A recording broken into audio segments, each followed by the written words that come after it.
Tudo bem, gente? Boa noite, boa noite. Boa noite.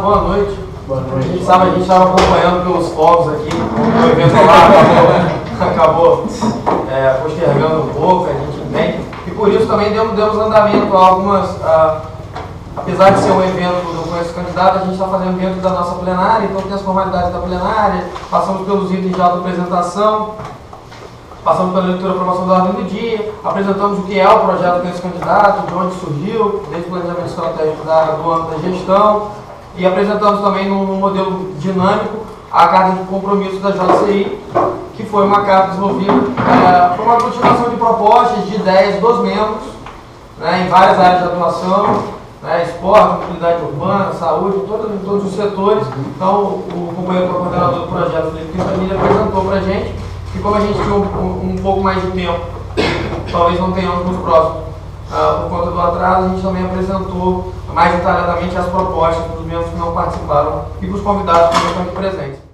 Boa noite, gente. Primeiramente, eu quero pedir a vocês desculpa, Vocês já sabem qual foi o motivo do atraso.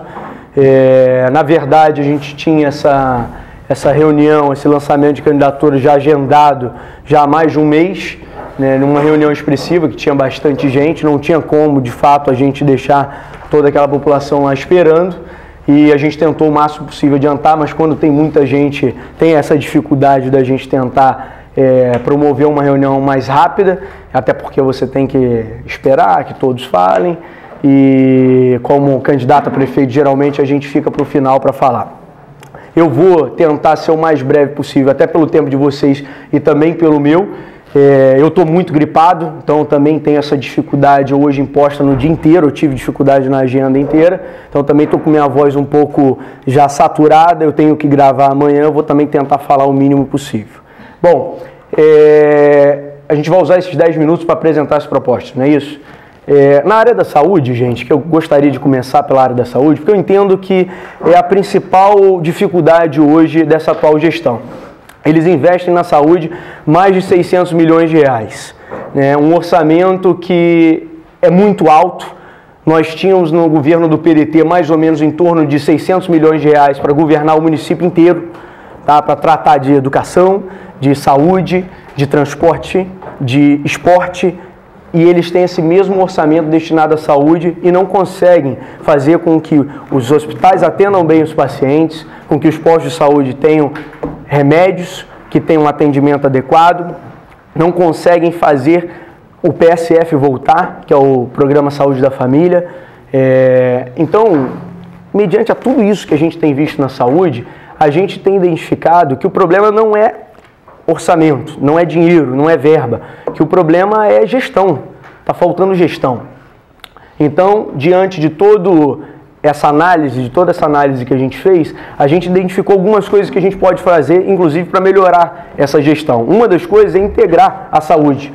A saúde hoje, um paciente chega para ser atendido num hospital ou numa UBS da vida e ele não tem um prontuário informatizado, Então isso dificulta muito, tanto para o médico quanto para o paciente. Primeiro porque ele toma muito tempo fazendo aquele prontuário. Segundo, com isso você faz com que o médico tenha que repetir uma tarefa que poderia ser muito mais fácil. E você ainda poderia dali tirar alguns elementos para pesquisa e até comprar melhor, comprar medicamentos mais adequados para aquele tipo de doença, Porque, por exemplo, se você chega aqui hoje e vai ser atendido pelo médico A, ele tem seu prontuário. Você foi atendido por ele tem seu prontuário. Mas daqui a pouco você vai em outro hospital ser atendido pelo médico B, ele não tem seu prontuário. Então ele tem que refazer todo aquele trabalho de novo. Então isso faz com que aumente o tempo de atendimento, então acontece com que dificulta o agendamento das consultas e ainda mais dá um trabalho para o médico que ele não consegue nem ter um acompanhamento daquele paciente. Porque, na verdade, ele poderia ter um acompanhamento ali e saber, bom, esse paciente ele já teve esse quadro, já foi diagnosticado com esse quadro, e ele pode ter tido uma melhora com um tipo de medicamento, Então, numa próxima vez que ele aparecer com esse quadro de novo, ele pode utilizar aquele mesmo medicamento para que ele possa se recuperar mais rápido da doença que ele apresentou. Outro ponto é que quando você tem o PSF, o atendimento em casa, né, para cuidar da parte de enfermidade num estágio inicial, você desafoga os hospitais. Então você trata de situações menos delicadas e você consegue ter mais tempo para tratar de situações mais emergenciais. Então, isso é uma das coisas também que faz com que a gente entenda que o PSF tem que voltar. E, na verdade, a Justiça já determinou o retorno do PSF. Então, na verdade, os concursados já deveriam ter sido chamados e ter retornado para trabalhar. Eles tentam aplicar um modelo que não funciona e a gente entende que o PSF é o modelo que mais trouxe qualidade para esse serviço em casa. Ao mesmo tempo, a gente entende que a compra de medicamento, ela tem sido atrapalhada até pela falta de informação. E tem muito medicamento faltando básico que não deveria estar sendo, não deveria haver falta, e os medicamentos que deveria estar sendo comprados não estão sendo comprados, não estão sendo adquiridos, porque falta esse olhar mais técnico, esse olhar um pouco mais, olha, precisa comprar mais captopril, precisa comprar mais dipirona, né? Que isso eu estou dando exemplo de remédios que não poderiam faltar de jeito nenhum, principalmente se a gente olhar ainda pelo fato que falta fralda, né? Falta gaze, falta luva, né? O médico ele passa e ele tem que comprar luva para ele poder atender o paciente. Então chegou um estágio que é quase uma brincadeira para uma prefeitura bilionária que tem um orçamento acima de 2 bilhões anual e durante 8 anos teve um orçamento em torno de 20 bilhões de reais e a gente não viu esse dinheiro ser bem aplicado. A gente tem um hospital São José que não terminou a reforma, a gente tem um hospital de Travessão que não acabou sua construção, e a gente tem UBSs que foi planejada inicialmente para funcionar 24 horas e todos os dias da semana e não tem funcionado dessa forma. Então tem muitos gargalos na saúde que a gente tem que começar a tratar. Agora, se a gente for para outras áreas, como a educação, que é uma área que a gente defende muito, inclusive pela história do PDT, o Leonel Brizola, o Darcy Ribeiro, a educação hoje em Campos, ela padece, né? Ela está no antepenúltimo lugar do IDEB, e durante todos esses 8 anos dessa atual administração, eles não conseguiram recuperar a saúde de Campos, não fizeram nenhum grande avanço. Tem diversas escolas em construção, mas que nunca acabam, em 3, 4 anos de construção. As escolas que têm em funcionamento não têm uma sala de aula adequada, falta climatização, né? E a gente sabe que todos nós aqui já passamos por isso um dia. Se a gente está sentindo muito calor numa sala de aula, a gente começa a ficar disperso, né? A gente começa a não prestar atenção direito no professor, aí daqui a pouco está brincando com um coleguinha, e tudo isso acontece, ainda mais em situações de áreas mais carentes. Então, são coisas básicas, mas que no final elas geram impacto. Elas acabam prejudicando a qualidade do ensino, né? O aluno não consegue aprender e o professor também não consegue se sentir num ambiente confortável para ensinar. Precisa ter um plano de cargo e salário adequado, precisa olhar para a questão, né, da eleição direta, porque a gente tem que arrumar um mecanismo para que pare essa indicação de cargos, né, que não seja mais indicação política, porque isso atrapalha muito. Tem pessoas que estão hoje dirigindo escolas que não têm a mínima competência para isso. Tudo bem que a gente entende que cada vez mais gerir independe da qualificação que você tem para aquela área, mas sim se você tem a capacidade de gerir o ambiente, de gerir as pessoas, mas é importante que num ambiente escolar você tenha uma pessoa que entenda, né, as minúcias do funcionamento. E hoje não é isso que a gente vê. Eu tive em Morro do Coco há pouco tempo atrás e encontrei lá um diretor de escola que não sabe o que ele está fazendo, né? Ele está ali cumprindo um cargo político. Então, no estágio que a gente está hoje, eu acho que com o investimento que é feito na educação, ele é mal aplicado, né? O esporte, por exemplo, se a gente olhar o que a gente investiu lá atrás no governo do PDT, E o que é investido hoje, eles investem hoje menos do que a gente investiu lá atrás, né? No esporte a gente tinha o time de voleibol, a gente tinha time de basquete, a gente tinha o projeto Águas Abertas, a gente tinha Rally do Petróleo, né? Isso dinamizava o Farol de São Tomé, isso trazia olhares para Campos, né? Passando em rede nacional, sendo transmitido o Rally do Petróleo, fomentava o comércio local do Farol, as pousadas ficavam superlotadas, né, os postos de gasolina também. Então, quer dizer, todo esse cenário, porque tinha uma mega estrutura que era montada para trazer o Rally do Petróleo, era mais um fomento para a economia do município. E hoje, falando nisso, aí eu vou sair um pouquinho do esporte para vir para a questão do comércio. Hoje, Campos tem um comércio que está falindo, porque o dinheiro parou de circular na cidade. Não tem nenhum tipo de trabalho, nenhum tipo de investimento para que o dinheiro volte a circular em Campos. A gente tem como utilizar de mecanismos, inclusive na lei de licitações, para que a gente possa fazer com que empresas de Campos participem mais desse processo, porque eles caem em tantas exigências que as empresas de Campos não conseguem não querem nem começar a iniciar o processo de participar de um processo licitatório, porque não vai ser válido para ela. Então, acabam não participando, empresas de fora acabam ganhando essas licitações e acaba acontecendo um escoamento do recurso de Campos para fora, o que não é válido por vários motivos. Por exemplo, a empresa que ganhou a licitação de ambulâncias, ela não é de Campos. Então, todo o recurso que ela tira daqui, a empresa leva para investimento fora de Campos.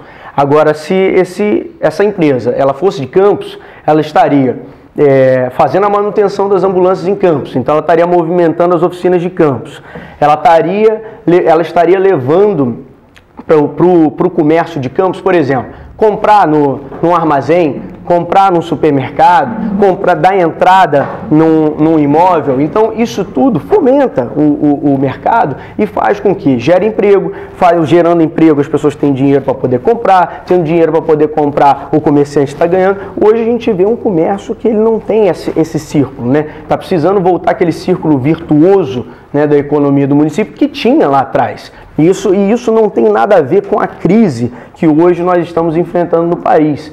Até porque Campos teve queda na arrecadação? Teve queda na arrecadação, mas com os empréstimos feitos, Campos chegou a 2.600 bi, né? Então chegou muito próximo do que arrecadava normalmente por causa dos empréstimos. Então isso não é justificativa para hoje não ter os atendimentos que deveria ter. E na área do esporte, voltando, eu acho que o esporte ele é um meio para educar, ele é um meio para tirar as crianças, né, e os jovens do submundo, né, da criminalidade. E hoje a gente vê uma prefeitura que ela simplesmente esqueceu do esporte. Ela não dá suporte ao futebol amador, ela não dá suporte aos atletas locais. Por exemplo, eu conheço um rapaz que eu ajudei ele lá atrás e com patrocínio, que ele precisava de uma chance, com o patrocínio que ele teve da Prefeitura Municipal de Campos, ele se tornou campeão nacional, campeão sul-americano, campeão mundial de bodyboard, que é o Bruno Henrique. E ele poderia ter sido utilizado ao longo desse tempo como uma grande referência para os jovens, para as crianças que gostam de praticar o esporte, e não é usado, ele está esquecido. Tem o projeto dele na Praia do Farol de São Tomé, né, ajuda crianças lá com o projeto dele, mas está completamente esquecido pela administração pública, só que ele poderia ser um ídolo dessas crianças. Então isso, eu acho que a administração pública, ela vai além de você só administrar dinheiro, né? Você tem que administrar as pessoas, entender como é que você pode fomentar, como é que você pode motivar uma cidade. Você tem que, sobretudo, motivar uma cidade. Você tem que fazer com que a cidade tenha vontade. Os moradores de Campos, né, os campistas, o cidadão de Campos, ele tem que ter vontade de viver em Campos. O cidadão campista perdeu a dignidade, perdeu a vontade, porque a cidade não evolui, não está progredindo, não está prosperando. Então isso faz parte, né, da gestão pública, não é simplesmente você estar lá e gerir o dinheiro. Quando a gente olha para o transporte, é um caos, né? O transporte de Campos é um caos. É uma cidade que poderia ter tido investimentos como o VLT, que lá atrás, quando o PDT propôs isso, nós fomos chamados de megalomaníacos. Eu fui um dos que briguei para ter esse projeto dentro da plataforma nossa de governo. E fomos chamados de megalomaníacos com um projeto que era uma PPP. Então, que na verdade não ia gerar custo para o município, né? Iria gerar sim um transporte digno, de qualidade, com integração com as vans e com os ônibus. Né? Hoje os ônibus teriam capacidade de ter vias expressas, hoje Campos não tem nenhuma via expressa. Não adianta simplesmente você dar a passagem de R$1 e não dar um transporte digno, que chegue no horário certo. Bom, por exemplo, eu acredito que a maioria aqui é jovem, quem não é também já deve ter tido alguma experiência, né, de ter visitado a Europa ou os Estados Unidos e ter visto como que funciona o transporte público nesses países, né? Com respeito ao cidadão, né, o transporte chega no horário certo, sai no horário certo. Em alguns ambientes tem superlotações sim, né, como o metrô de Nova York, por exemplo, mas em horários de pico, que tem em qualquer local, mas dá dignidade para o cidadão. Campos poderia ter isso. Campos não tem hoje, porque algumas pessoas decidiram chamar o projeto de megalomaníaco e depois tiveram a oportunidade de fazer e não fizeram. Os mesmos que nos chamaram de megalomaníacos propuseram isso em 2012 e não executaram. Em 2008 foi considerado um projeto megalomaníaco. Em 2012 era um bom projeto e assim mesmo não foi executado. A gente tem um trânsito que muitos podem perceber. Os semáforos, eles não estão completamente sincronizados, o que atrapalha a vida do cidadão o tempo inteiro. Você trabalha o dia inteiro, você tem pouco tempo para dedicar à sua família, então você perde muito tempo no trânsito, enquanto você poderia estar com a sua família, poderia estar passando na padaria, comprando um pão para levar, para comer com a família, você está perdendo aquele tempo no trânsito, né? Então hoje, na verdade, qualquer coisa que a gente faz, a gente ainda tem que calcular o tempo que a gente vai levar, que é muito grande, que antigamente não se calculava. Antigamente, para você se locomover em Campos, era 5, 10 minutos, você estava de um ponto ao outro com uma facilidade muito grande. E hoje não é assim. A gente precisava ter mais vias, a gente precisa ter viadutos em Campos, e a gente precisa trazer novas tecnologias, inclusive para o transporte. Por exemplo, de madrugada, qual é a necessidade de você ficar parado num sinal vermelho se no outro sinal, no cruzamento, não está passando ninguém? Então, a gente sabe que em países lá fora, como os Estados Unidos, por exemplo, já tem tecnologias que quando o carro para naquele sinal, ele espera um tempo. Se não passa carro no outro sinal, ele abre para que você não precise ficar ali. É coisa muito rápida, né? Menos de 40 segundos ele faz essa identificação e você não precisa ficar ali parado, arriscando a sua vida num horário que não tem por que você estar ali parado. Na verdade, uma coisa que eu venho discutindo muito com a nossa equipe de plataforma de governo e com pessoas de fora também de Campos e que vem nos ajudando a estruturar esse projeto, é que o poder público ele não investe em tecnologia da informação. E na verdade a tecnologia da informação ela está nas nossas vidas para facilitar o dia a dia. Hoje quem não tem um smartphone, eu estou olhando aqui, ó, tem 3 nessa mesa, temos 3 pessoas, 3 smartphones. Olha quantos smartphones tem para todos os lados. O que tem hoje do poder público para a gente, que a gente pode utilizar, que pode facilitar a nossa vida? Não tem nada. Não tem absolutamente nada. Mas a gente poderia ter, não poderia? Por que a pessoa tem que sair 4 horas da manhã ou 3 horas da manhã de casa, enfrentar uma fila de hospital e muitas vezes não conseguir o agendamento de uma consulta e depois ter que ir para o seu trabalho cansada, exausta, saindo estressada porque ainda não conseguiu a consulta, vai desempenhar mal no trabalho, né? Está levando um caos para a vida dela e ela poderia estar fazendo o agendamento do smartphone. E quem não tem o smartphone poderia estar fazendo um agendamento nos terminais. Isso é uma das propostas que a gente tem na nossa plataforma de governo. A gente quer levar um agendamento que na verdade foi prometido por esse governo e nunca chegou. A gente quer levar o agendamento eletrônico, com aplicativo, na verdade, funcionar, isso é um elemento. Ao longo da campanha a gente vai apresentar alguns elementos do que a gente chama de uma central de aplicativos para ajudar o cidadão campista a desenvolver o seu dia com mais rapidez e com mais eficiência. Até porque a gente entende que um bom governo, ele passa por uma cidade eficiente e sustentável. Uma cidade eficiente e sustentável é uma cidade inteligente. Então ela aponta para o futuro, ela avança. Quando a gente analisa isso, a gente vai muito além em algumas outras perspectivas que a tecnologia da informação pode ajudar na gestão. Como, por exemplo, hoje você tem uma construção do São José que está há anos, você não sabe quanto tempo ainda vai levar para acabar, quanto está sendo gasto a mais ali, e você poderia ter, na verdade, todos esses dados na mão do cidadão campista, para que ele pudesse, inclusive, cobrar da administração pública.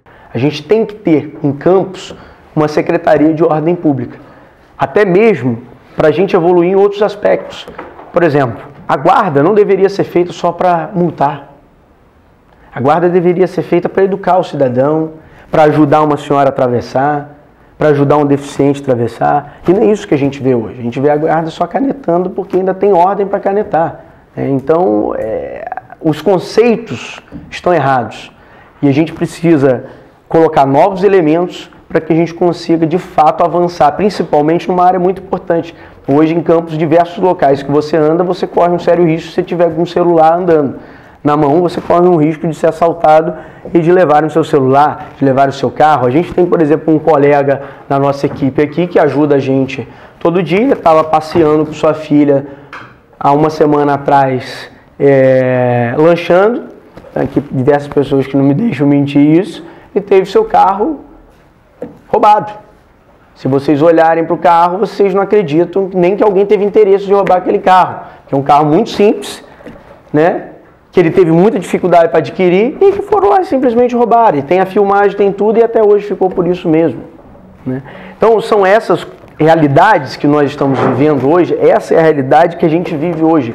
É um trânsito caótico, uma cidade sem segurança, uma cidade sem educação, uma cidade sem esporte, uma cidade sem saúde, uma cidade que não tem perspectiva. Hoje, qual é a perspectiva de um jovem na nossa cidade? Nós temos um Porto do Açu a 40 quilômetros do município, vai gerar milhares de empregos ao longo dos próximos anos, inclusive dos próximos meses. E qual está sendo o trabalho da prefeitura para qualificar esses jovens? E eles estão pedindo, tá, gente? Eles não querem simplesmente cheque cidadão, eles querem ter a oportunidade de se qualificar, né? Muitas vezes as pessoas acham que o cheque cidadão resolve tudo e outros acham que é errado. Mas não resolve nem tudo, nem é errado. Ele é essencial, ele precisa acontecer, porque tem pessoas de fato de uma realidade diferente, eu acredito, da maioria até que está aqui dentro hoje, que de fato precisam desse cheque cidadão. Então ele precisa acontecer. Só que ele precisa sair do modelo que ele está hoje. Porque precisa dar dignidade. Então a pessoa que recebe aquele cheque cidadão, ela tem que sair daquilo ali, ela tem que ter uma perspectiva, ela tem que avançar. E para isso, durante um período de qualificação, ela vai receber o cheque cidadão. Mas a partir do momento que ela se qualifica, ela está pronta para evoluir.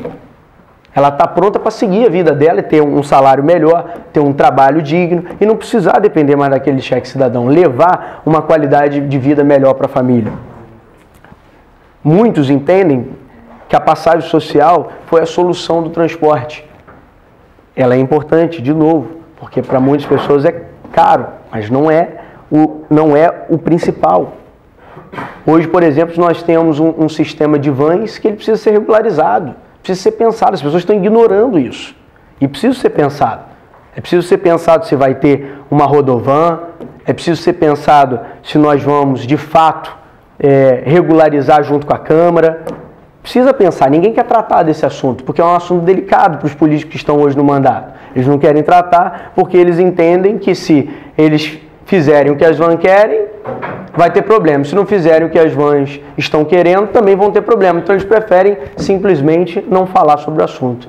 Então são essas questões, esses tópicos que a gente tem que evoluir, tem que avançar. Ao longo dos próximos dias, a gente vai estar apresentando algumas soluções para esses problemas no nosso programa de governo na TV. Algumas coisas eu vou me reservar a estar, de fato, colocando apenas na TV. Algumas coisas a gente não enviou ainda nem para o TRE, porque, como eu digo, o processo é dinâmico, a gente tem escutado as pessoas. Esse projeto nosso, a gente está 1 ano e meio andando na rua, efetivamente, ouvindo a população. Então, a gente tem ido de ponto a ponto e tem visto algumas necessidades e que elas têm até mutado, né? Elas têm, ao longo desse tempo, um bairro tinha uma necessidade X, agora ele tem uma necessidade Y. Então a gente não pode, de fato, chegar lá e dizer que só uma coisa vai resolver, porque de fato já mudou a necessidade. Então a gente tem evoluído na nossa plataforma de governo, mais do que a gente entregou para o TRE, e vamos estar passando isso no programa de TV. Obrigado. Vou abrir para vocês falarem agora. Obrigado. Vamos lá. A primeira pergunta aqui. Na área econômica, nos últimos anos, o que se viu foi o recurso do Fundecam sendo jogado no ralo e tendo poucos recursos dando emprego. Obrigado. Quais seriam os teus projetos do teu governo para o desenvolvimento do nosso município? Faz de novo o final aí, por favor. Os recursos do Fundecam têm sido jogados pelo ralo e poucas indústrias têm gerado emprego. Sim. Então, quais seriam os projetos do governo para o desenvolvimento do município? Olha, o Fundecam, eu acredito que a maioria de vocês saibam aqui, foi criado no nosso governo, é o Fundo de Desenvolvimento de Campos. Ele investe um dinheiro, né, empresta um dinheiro para que empresas possam se instalar em Campos para gerar renda e emprego. Nos últimos anos, o que a gente tem visto é o Fundecam ter sido sucateado e empresas que a gente trouxe no nosso governo não estão nem mais funcionando, como é o caso da Schultz. No momento onde ela teria até uma expansão, no meu modo de ver, por causa da chegada do funcionamento do Porto do Açu, e que Campos deve funcionar como essa grande retroárea. Campos pode ser esse grande centro logístico, né? E, na verdade, está fechando, está colocando gente na rua e não está gerando renda para o município. O Fundecam é um dos projetos mais brilhantes que eu já vi, que foi criado no nosso governo. A gente, inclusive, tentou colocar ele a âmbito nacional e é uma das grandes portas que nós vamos utilizar de novo, mas com algumas modificações, porque nós já identificamos alguns erros e que precisam ser modificados. Inclusive, não é de competência da prefeitura avaliar se a empresa tem condição, tem lastro para aquele empréstimo ou não, se ela consegue adquirir aquele empréstimo, se ela consegue pagar aquilo no futuro ou não. Isso deve ser de competência do banco. Então a gente tem que mudar, dinamizar isso, para que isso não passe a lesar a prefeitura. E automaticamente, quando lesa a prefeitura, a gente deixa de utilizar aquele dinheiro para investir em outras áreas. Então o Fundecam, sem dúvida, uma grande ferramenta que a gente vai explorar muito no nosso governo. Eu costumo dizer internamente que vai ser o Fundecam 2.0, né? Porque a gente identificou diversas falhas. Tem uma grande pessoa que foi um dos mentores desse projeto, que foi o Luiz Mário Concebida, da Firjan, e o Luiz Mário, ele entende que algumas coisas têm que ser revistas, e a gente reviu. Ele entendeu isso em tempo da gente trabalhar em cima disso, e a gente trabalhou muito em cima disso, e vamos apresentar um Fundecam completamente atualizado. Beleza. Obrigado. Seguinte, sou Marcos Barcelos de Andrade. Como hoje sou um deficiente visual, frequento serviço de assistência São José Operário, Hospital São José Operário. E como as outras entidades vivem passando necessidade. Qual o projeto para essas entidades se tornarem autossuficientes financeiramente, sem depender do poder público? Olha, Campos só vai se tornar, a gente só vai conseguir fazer isso o dia que de fato a gente desenvolver a cidade para que as pessoas não dependam. Hoje Campos, tudo em Campos gira em torno da prefeitura. Tudo em Campos, qualquer empresa em Campos hoje depende do fomento da prefeitura. A gente só vai conseguir fazer Campos ser independente, de fato, né? Ter um governo que ele atenda às necessidades básicas, sociais. Na verdade, o que acontece não só em Campos, mas em diversas cidades, é que o conceito, de novo, é errado. O modelo, ele é errado. O município, o poder público, ele deve ser utilizado para atender as pessoas no âmbito social, no âmbito da saúde, mas ele é utilizado muito mais para a política. Então, como ele é utilizado para a política, ele faz com que todas as pessoas se prendam na máquina pública. O que a gente tem que fazer é desprender essas pessoas, mostrando que não precisa ter as pessoas num cabresto para que você se reeleja. Você precisa, de fato, executar bons projetos, avançar com o município, e aí as pessoas vão identificar que aquele foi um bom governo, então vão votar em você de novo. Não é necessário prender, não é necessário ter um cabresto, né? O governo deles, eles até há pouco tempo falaram que eles são os abolicionistas, na verdade eles são os escravocratas, né? É um governo que ele mantém todo mundo no cabresto, as pessoas não têm voz, o povo de Campos precisa ter voz de novo. Então, um modelo para poder fazer isso acontecer, ele tem que acabar com esse processo eleitoral. Tem que acabar com isso. O político, ele está ali, na verdade, como um servidor público, ele está ali para atender a demanda no município, não para ficar ali pensando na próxima eleição daqui a 2 anos e na próxima daqui a 4 anos. Eu acho que só vai se tornar independente quando a gente virar essa página, e nós temos a capacidade para fazer isso, porque, inclusive, nós somos o único candidato, né? A nossa candidatura representa o único candidato que nunca veio candidato, que nunca teve um mandato político. Então, nós somos completamente o novo. Então a gente tem a capacidade de quebrar isso e partir para uma nova era na política de Campos. Virar essa página. Obrigado, Carlos. Quais serão suas atitudes no sentido de coibir a corrupção e quais medidas serão tomadas para dar publicidade aos atos e contas públicas? Volta. Eu acredito que não aparece. E volta muito naquela questão que eu te falei da central de aplicativos, né? Ali vão ter mecanismos para que sejam de fato, né, averiguados os gastos da prefeitura, que hoje o portal Transparência ele praticamente não funciona. Nessa central de aplicativos a gente terá aplicativos dando essa disposição para a população, e quem não tem acesso, nós vamos estar retomando com o Navegar é Preciso, que é um grande projeto para democratizar a informação, e com avanço também, porque naquela época, por exemplo, que a gente implementou o Navegar Preciso, não tinha wireless, ainda não funcionava o Wi-Fi. Então hoje a gente já pode criar um novo Navegar Preciso, também 2.0, digamos assim. A gente pode criar um Navegar Preciso que ele, num raio X de quilômetros, ele leve internet para a população, e principalmente para a população mais carente do município. Bom, eu entendo que o jeito de você quebrar isso também e dar uma confiança para a população é você usando de novo a tecnologia da informação, né? Porque se tudo estiver informatizado, fica muito difícil o sujeito que está lá utilizando de um cargo público, ou um secretário, ou um subsecretário, ele utilizar do poder que ele tem para conseguir, ludibriar a população. Porque está informatizado, a informação está instantânea, ela vai chegar instantânea, então fica muito difícil. Uma das grandes coisas, assim, a gente quando pensa em engenharia da computação, em tecnologia da informação, a gente pensa o seguinte: a gente tem que utilizar de uma grande ferramenta, que é a tecnologia da informação, para resolver problemas do cotidiano. Na verdade, o que é o Facebook? O Facebook é para resolver um problema de relacionamento, um problema de proximidade. Você dá mais proximidade para as pessoas, você ter mais contato com familiares que moram distante, com amigos que você não consegue ver todo dia, mas você mantém um contato. O WhatsApp é a mesma coisa. Então, são soluções que a gente pode utilizar com a tecnologia da informação que vai melhorar a gestão pública. Vai dar mais transparência, vai dar mais controle e vai acabar com a corrupção. Porque como é que o cara vai fazer algum ato ilícito se está tudo sendo mapeado? Fica muito difícil. E com isso você cria um grande banco de dados que você depois pode usar a famosa Big Data para você promover pesquisas para avançar com o município em diversas áreas.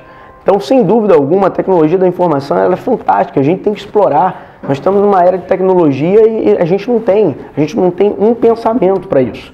Nós até tentamos implementar lá atrás, mas os governos que passaram depois de nós não deram continuidade. Por exemplo, o SIDAC, Centro de Dados e Informação de Campos, ele era para funcionar como um grande cérebro do governo.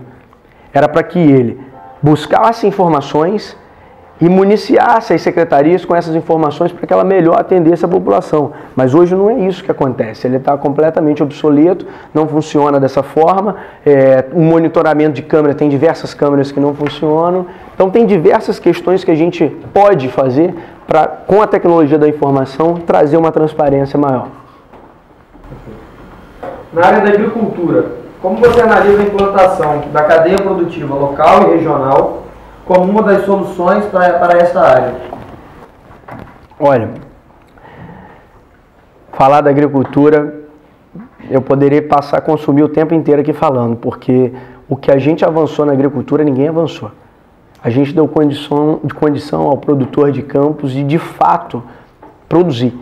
A gente dava patrulha mecanizada, a gente dava incentivo, o governo estadual, na época, criou o Frutificar. Não pagaram aos produtores, nós assumimos a dívida.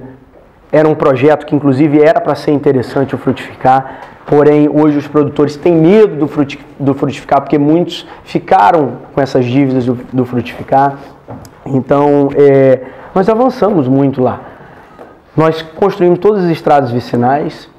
A agricultura, o pequeno e médio produtor, a agricultura familiar, ela era bem atendida, porque uma das grandes dificuldades que eles têm hoje é o custo da produção, principalmente com a patrulha mecanizada, né? É um custo alto que eles têm e diversos outros mecanismos que a gente pode utilizar hoje, que lá na época a gente não utilizava. Por exemplo, há pouco tempo atrás, eu visitei uma produtora de abacaxi e ela me apresentou um abacaxi com dimensões que não são aceitas pelo mercado, porque o mercado entende que nós, consumidores finais, nós consumidores não vamos comprar aquele abacaxi, porque nós entendemos que o abacaxi tem que ser maior, tem que ser bonito, tem que ser lindo, etc e tal.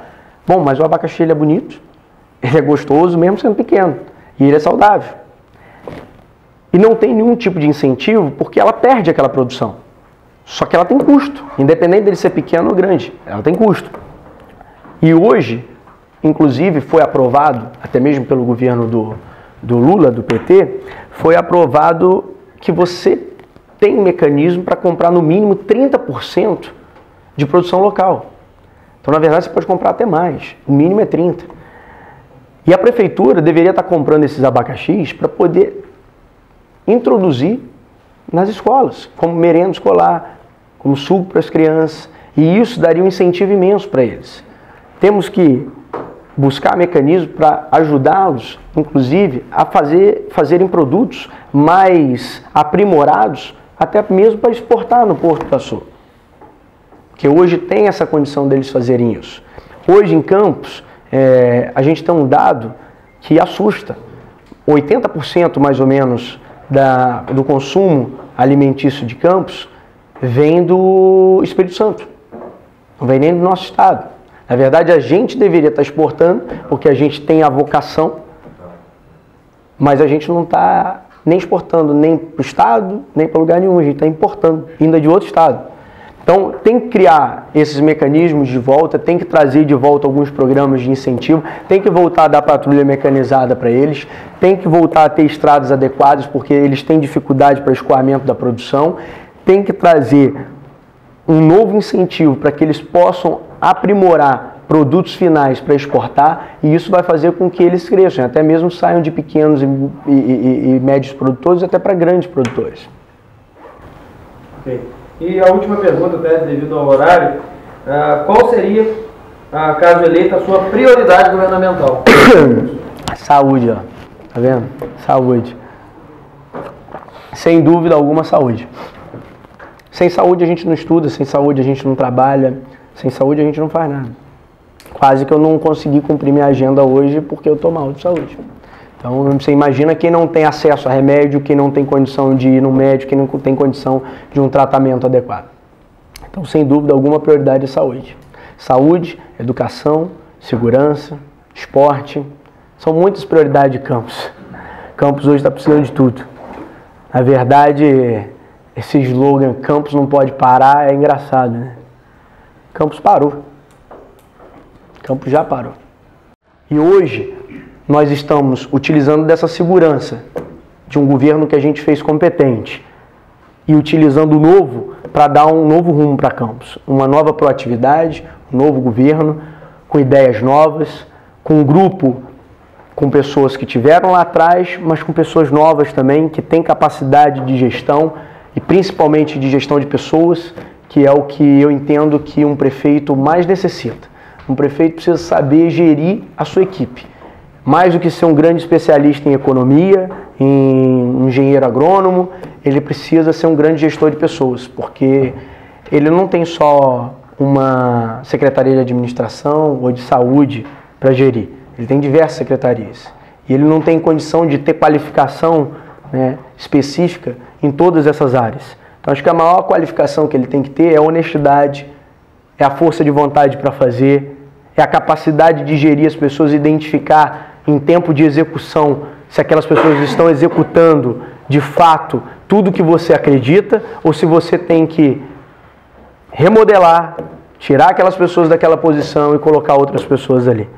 Então, por tudo isso que a gente vem representando, por todo o trabalho que a gente vem fazendo, por a gente acreditar que o governo tem que ser junto com vocês, participativo, e por isso que é uma das questões que eu não deixei de vir aqui hoje, muito por isso, em respeito a vocês, mas com todo o cansaço que eu estou, com a saúde fragilizada porque a gente tem dormido 3, 4 horas por dia, trabalhado demais e com todos os compromissos que a gente tinha na agenda e como você mesmo falou, presidente, que foi avisado tudo muito próximo. Eu não deixei de vir aqui hoje como uma grande demonstração de respeito a vocês e de que é preciso isso, respeito com a população e de governar junto.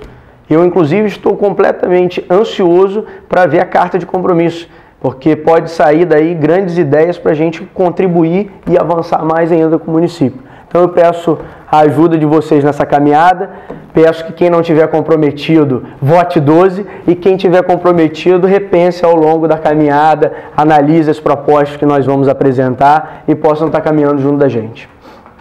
Obrigado.